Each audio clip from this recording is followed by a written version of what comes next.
Amidst the sea of Serengeti grass, a new fire is rising, shaped like annihilation.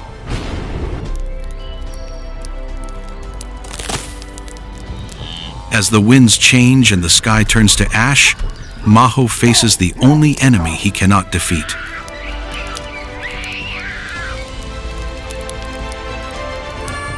And in that sea of fire, his kingdom will be burned or reborn.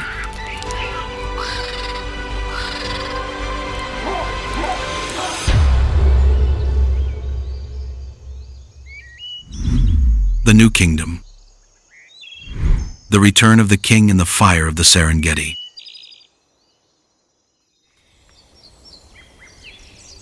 Dawn returns to the Serengeti.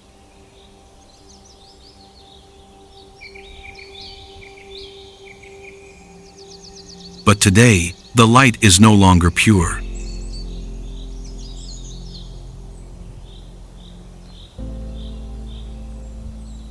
It reflects off the dew that has not yet dried, filtering through the grass trampled by last night's carnage.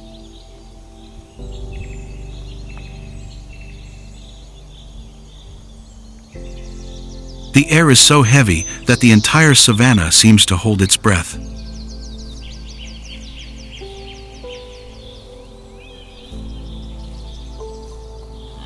In the distance, herds of antelope move hastily. Flocks of birds fly in disordered clusters, as if the whole land senses what is coming.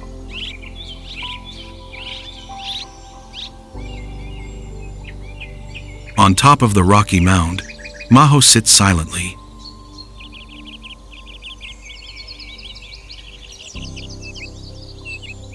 The sunlight shines on his scarred body, making him a statue of the past and hatred.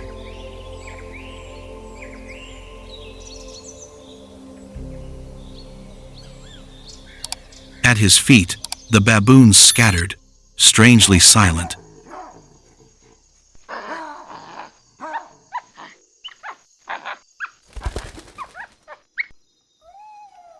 No one spoke, no one cried, only heavy eyes, looking in the same direction.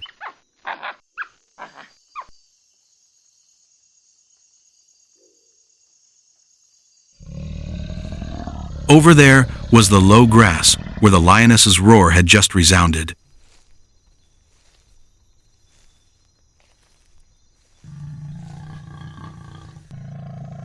The sound tore through the quiet morning, carrying the anger of a creature that had lost its cub.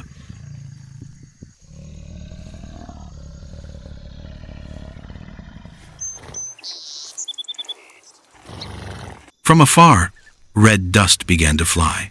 Giant golden shadows were approaching.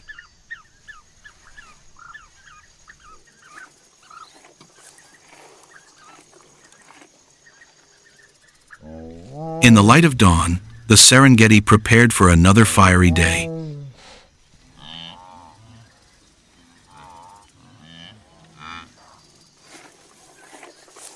There was no room for peace.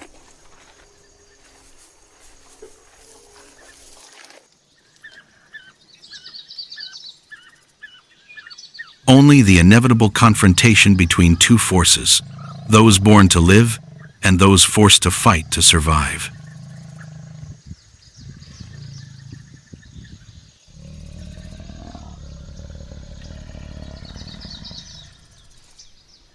Across the grassland, the lioness walked in the early morning sunlight, her gait heavy and weighed down by her unquenched hatred.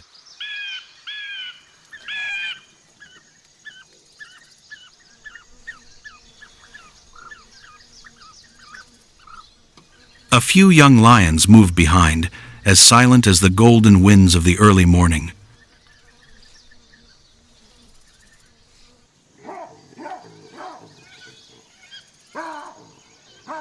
No more roars of strength, only the silence of the hunters in pain.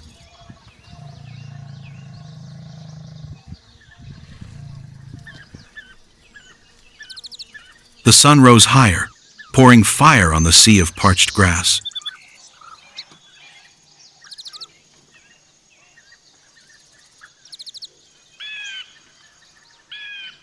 The entire Serengeti trembled in the heat, blurring everything like a mirage.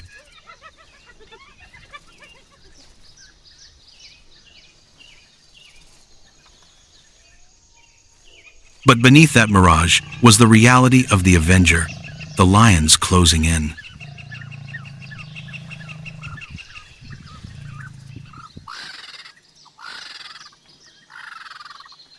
From afar, a few vultures circled high above, sensing the scent of the upcoming blood feast.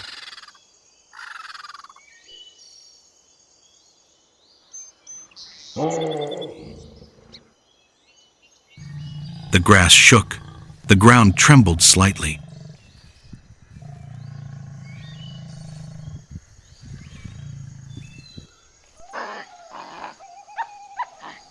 A male lion leaped onto the mound, his eyes scanning the yellow grass, stopping at the place where the scent of baboons was strongest.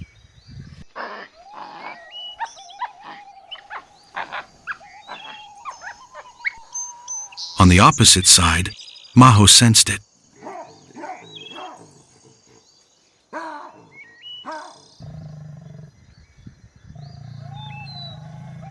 On the top of the mound, he stood up, turning his gaze towards the sun.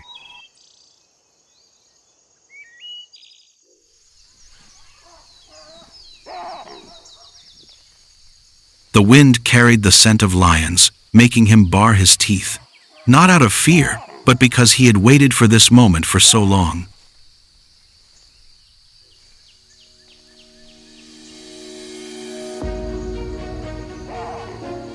The air thickened.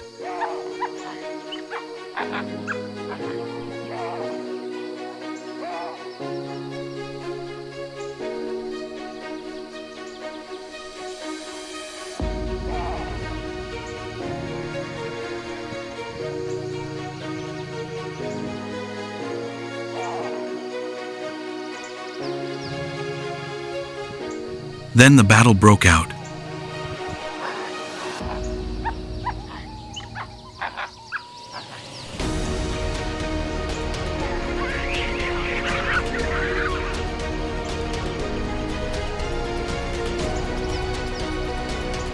On the yellow grass, the battle between light and darkness took place in the middle of the day, where there was no longer a boundary between hunter and hunted.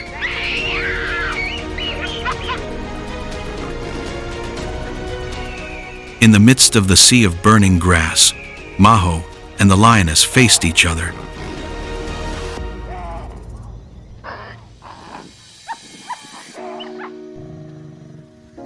Neither won.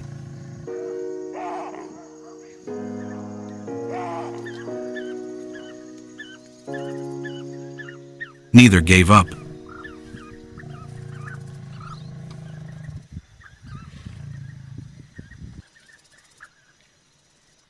In the chaos, the female monkey jumped high into the air, dragging a small creature, a struggling lion cub, with her.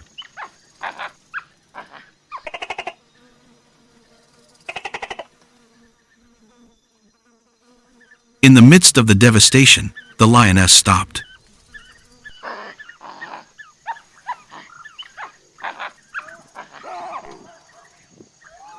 The two enemies, the two parents in that moment, both realized that the true price of survival was not blood, but the child.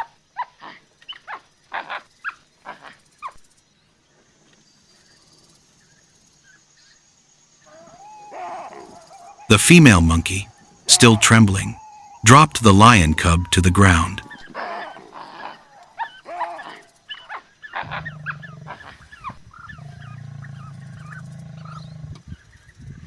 The small creature lay still for a moment, then moved, whimpering softly.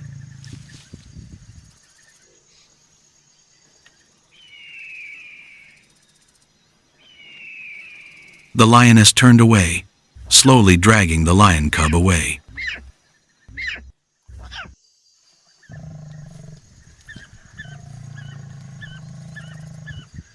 In the sky, the vultures scattered.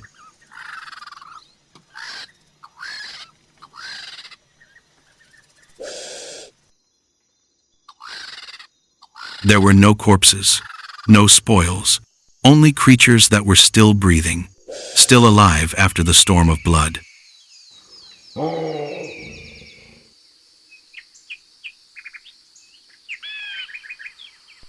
The Serengeti was silent.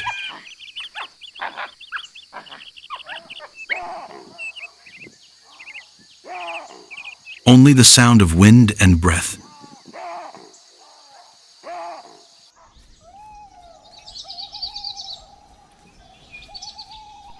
On the top of the hill, Maho stood tall, surrounded by light.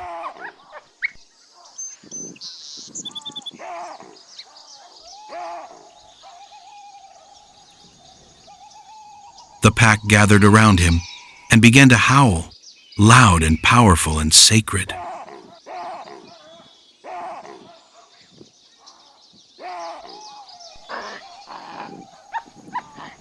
The howl echoed across the grasslands, through the acacia forests, surpassing even the roar of the lions.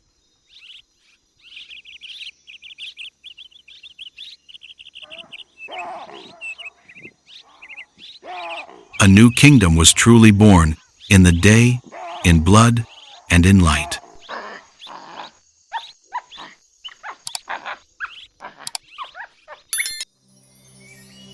Dawn returns to the Serengeti.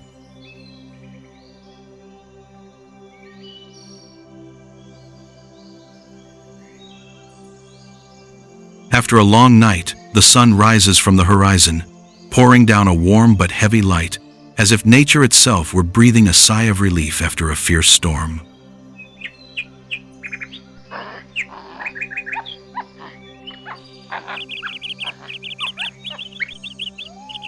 The baboons are now silent on the top of the rocky mound.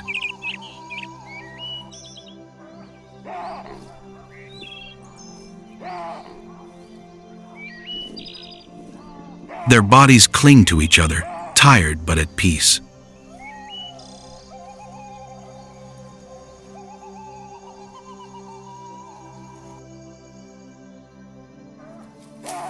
In the center, Maho stands there, his eyes still deep and bright, but now there is no anger in his gaze, but the serenity of someone who has understood what it means to survive.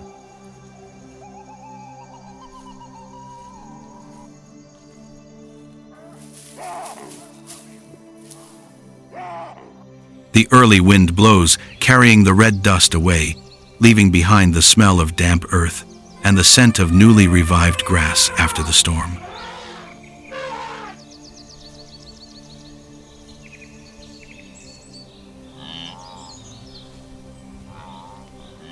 In the distance, herds of antelope begin to return, flamingos land on the lakeshore, and each sound of life gradually returns.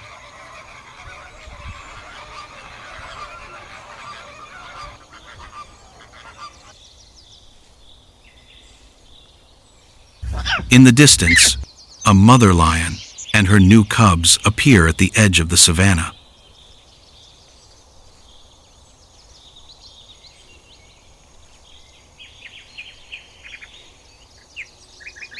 The Serengeti is reborn, as if there had never been a war.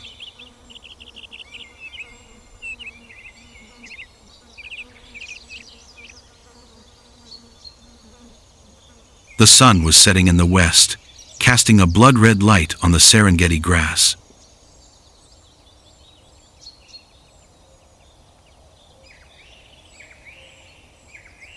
The wind changed direction.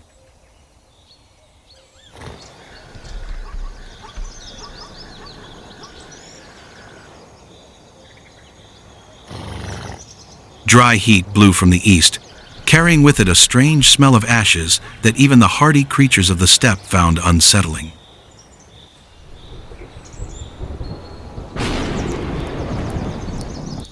In the distance, a thin thread of black smoke rose, drifting lazily into the deep purple sky of the sunset.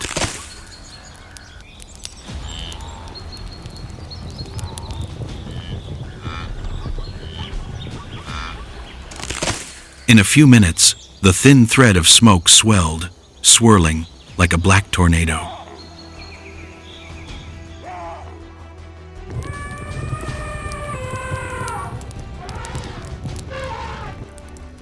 A small spark caught the dry acacia bush and then flared up like the breath of a demon.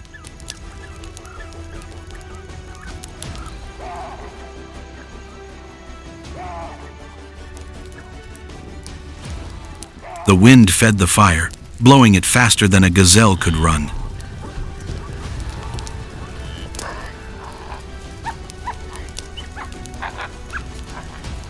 The grass burned like oil. The dry bushes caught fire like wax.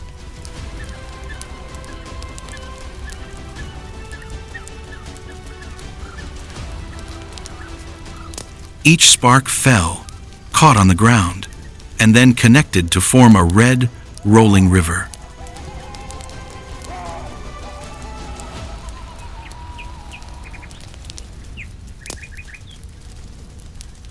The Serengeti was ablaze.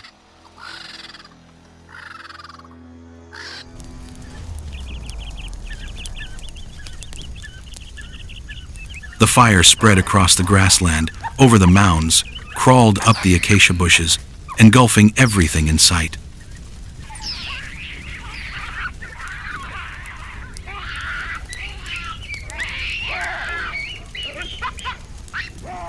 The howling wind, the crackling of trees, the panicked beasts all merged into a mad symphony of destruction.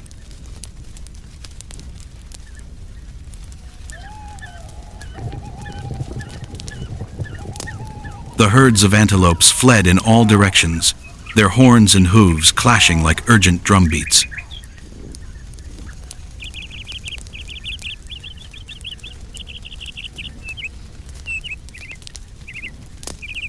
The zebras charged desperately, dust flying, their eyes wide open in primal panic.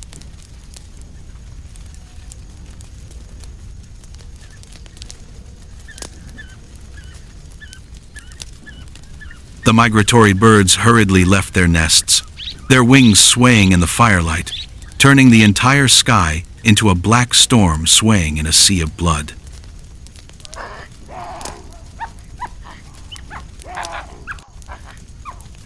Maho roared in the wind.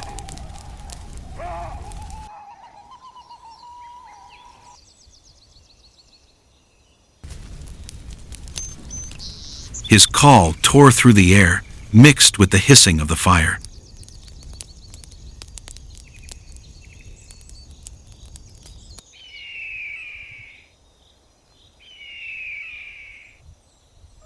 The herds gathered, the mothers clutching their young, rushing to follow the leader's call.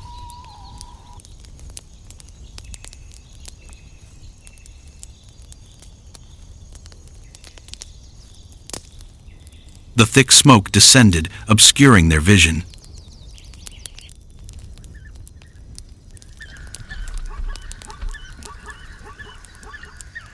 The heat bit into their skin, scorching their fur, stinging their eyes.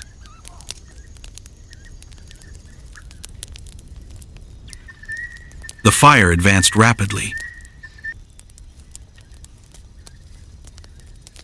The baboons were caught between the two flames.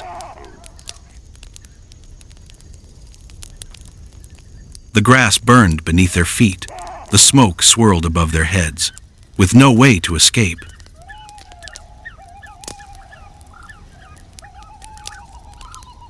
Then the last wind blew, so strong that it swept up dust and embers.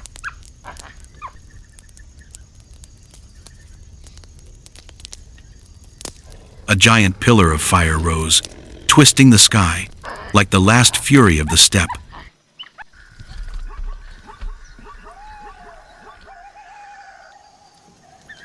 That night, the Serengeti burned brightly.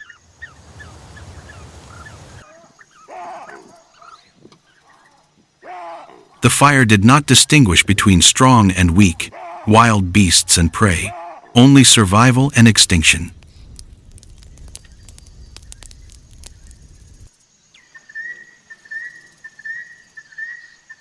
Everything merged together in the crackling of dry branches, in the blood-red light of angry nature.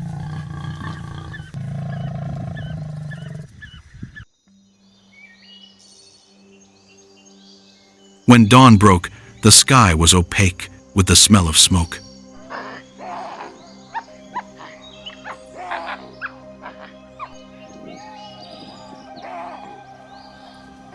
The Serengeti was no longer a sea of golden grass, only a black, ragged land, smoldering smoke rising from the ground.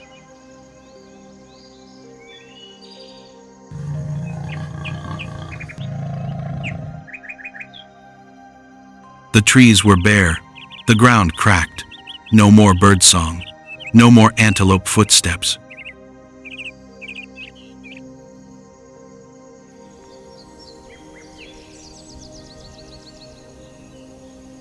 All was swallowed by the silence of nature after its anger.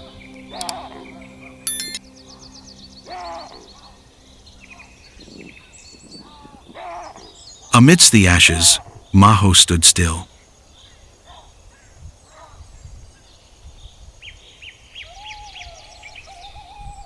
Behind him, the herd was smeared with coal dust, but all had survived.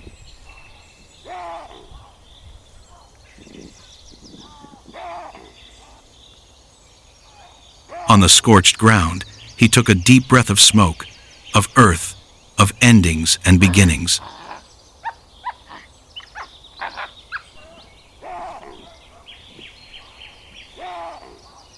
His eyes turned north, where the distant mountains were shrouded in white mist.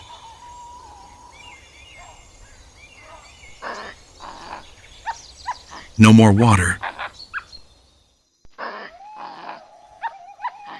No more trees. No more shade to hide in.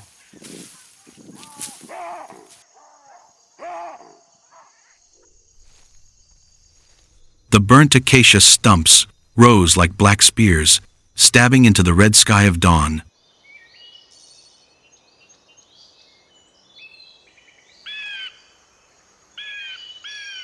There was nothing left for them.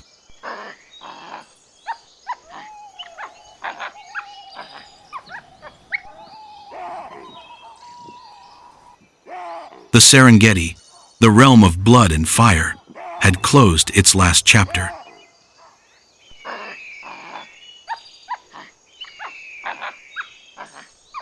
The baboons began to move.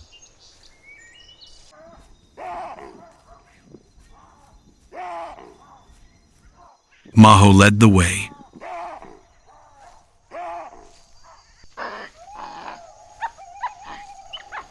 The mother carried her frail young on her back.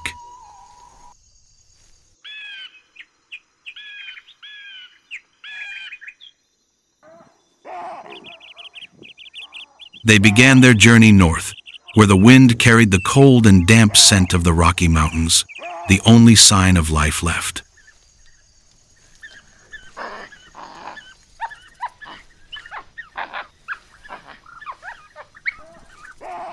But their eyes were no longer afraid, only a vague belief in another land where life still existed.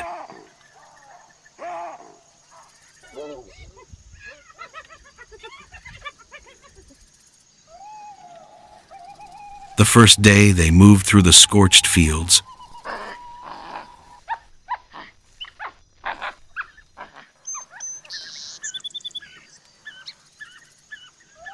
The sun punished every living thing with its dry heat, pouring down from the cloudless sky.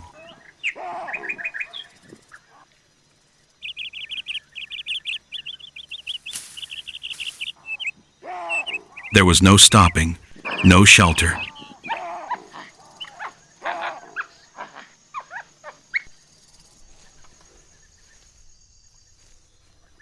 By the third day, the scorched earth had given way to low grass, with a few surviving trees.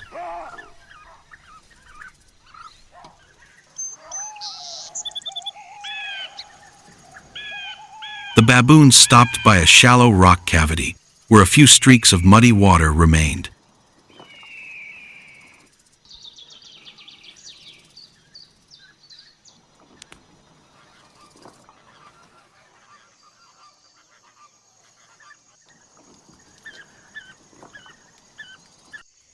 In the distance, the horizon loomed like a giant gray wall.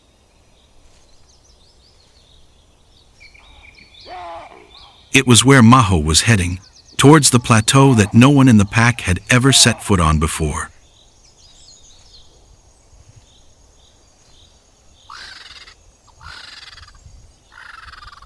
But the road was not as gentle as promised.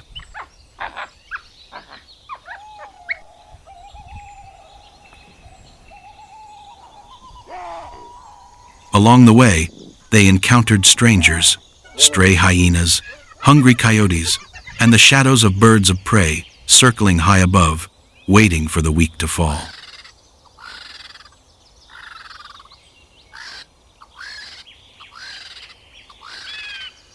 On the 5th day, the grass began to greener.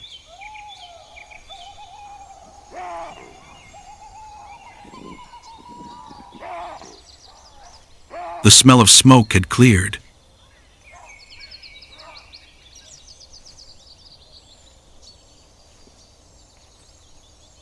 White clouds appeared in the north, signaling higher ground, where the rain still fell.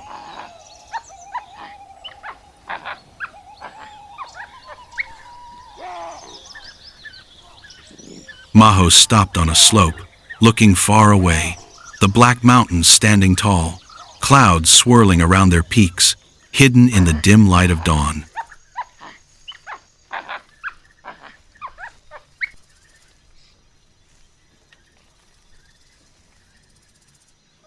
And then, as the first light of day fell, they continued.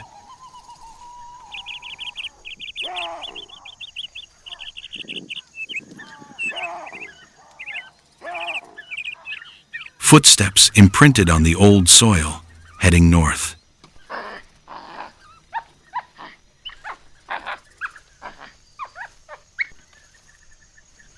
There, beyond the sea of clouds, another world awaits, where life can begin again, and a new kingdom will be written from the ashes of the Serengeti.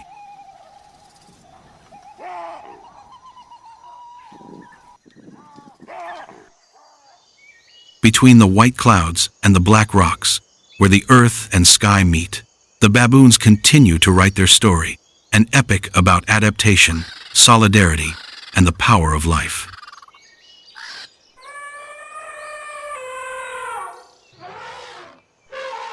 On this peak, life has gone beyond its limits.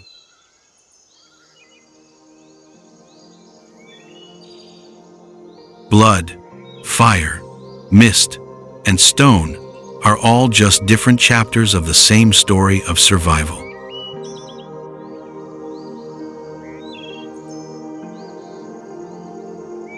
The New Kingdom.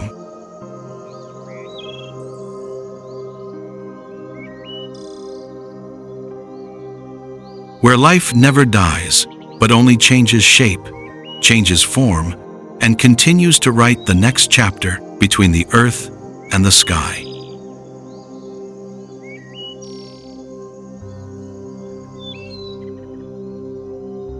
Hit the bell, subscribe to not miss the next wildlife survival series.